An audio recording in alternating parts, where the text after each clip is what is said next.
airfares have dropped quite significantly in the U.S. and other countries as a result of this, or in response to this COVID-19 pandemic. In some places, air prices have dropped as much as 50%. Now, we haven't seen that in Canada just yet, but some experts say we could see a price drop in the future. The question is the cheap flight worth the risk?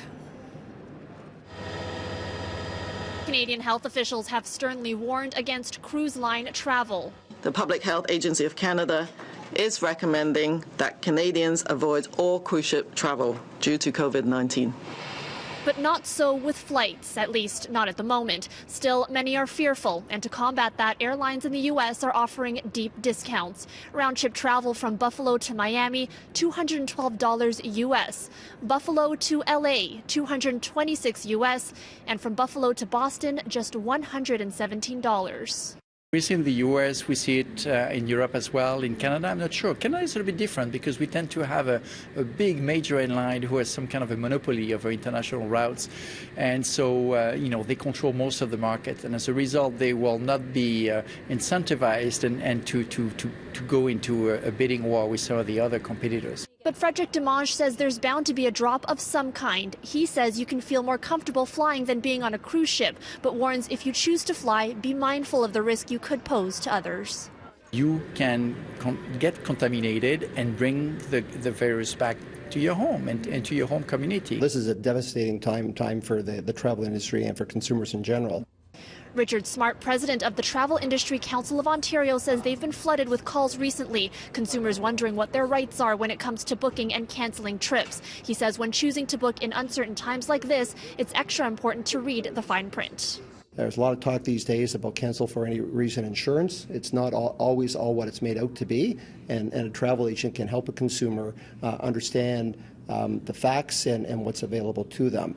In the meantime, airlines, suppliers, and tour operators have been doing a number of goodwill gestures to minimize the financial impact on consumers. WestJet is conditionally waiving restrictions and fees for changed or canceled travel for the month of March. Air Canada is similarly waiving fees and giving credits depending on your travel date and when a flight was booked. But these gestures will likely be short-lived, and deciding to travel afterwards, Smart says, will be a risk you'll have to weigh yourself.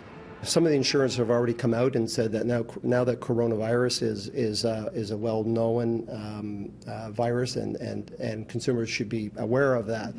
Some insurers have come out and said we're not going to cover that. But again, the devil's in the detail. At Pearson Airport this afternoon, most travelers saying they're willing to take the risk for a cheap flight.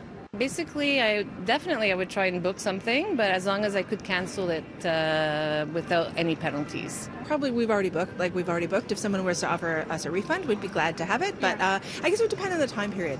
Like if they dropped for a while, we probably would.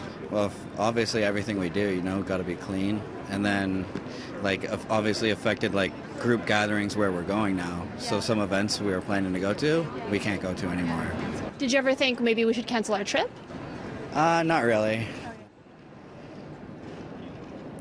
Now, if you're unsure about any aspect of what you're covered for when you travel, Richard Smart says you're welcome to call TICO with your questions, or you can visit their website.